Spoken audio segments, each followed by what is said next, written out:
महाराष्ट्र राज्य कर्मचारी मध्यवर्ती संघटनेच्या कोल्हापूर शाखेच्या वतीनं कार्यकर्ता नेतृत्व गुण विकास शिबिराचं आयोजन करण्यात आलं होतं.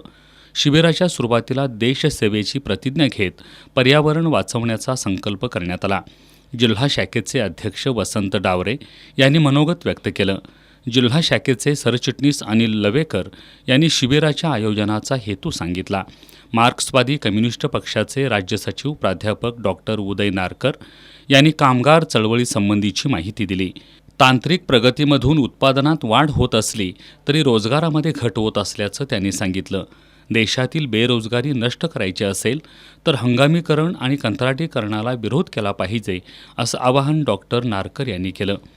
मुंबई उच्च न्यायालयाचे निवृत्त न्यायाधीश टी.व्ही. नलवडे यांनी कामगार चळवळीत अलीकडं प्रत्येक पक्षांच्या संघटना झाल्यात, मात्र राज्य सरकारी कर्मचाऱ्यांनी कोणताही भेदभाव न ठेवता एकसंधपणे खाजगीकरण आणि कंत्राटीकरणाला विरोध केला पाहिजे असं त्यांनी सांगितलं.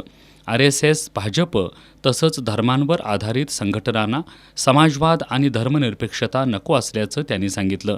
मराठा आरक्षणाचा लढा देणाऱ्या मनोज जरांगे पाटील यांना सरकारनं फसवलं असून सध्याच्या सरकारकडून सर्वांचीच फसवणूक होत असून सर्वांनी सावध राहावं असं आवाहन त्यांनी केलं.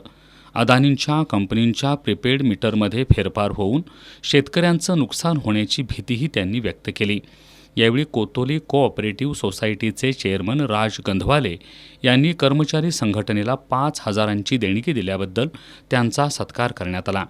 यावेळी कार्याध्यक्ष सुनील देसाई, सहाय्यक सरचिटणीस संजय क्षीरसागर, अंकुश रानमाळे, दिलीप शिंदे, सतीश ढेकळे, नितीन कांबळे, राजदीप घोडके, B.S. खोत, सुरेश पानारी, विजय माणगावकर, दत्ता सुतार, योगेश जंगम, विठ्ठल वेलणकर, अनिल खोत यांच्यासह कर्मचारी उपस्थित होते.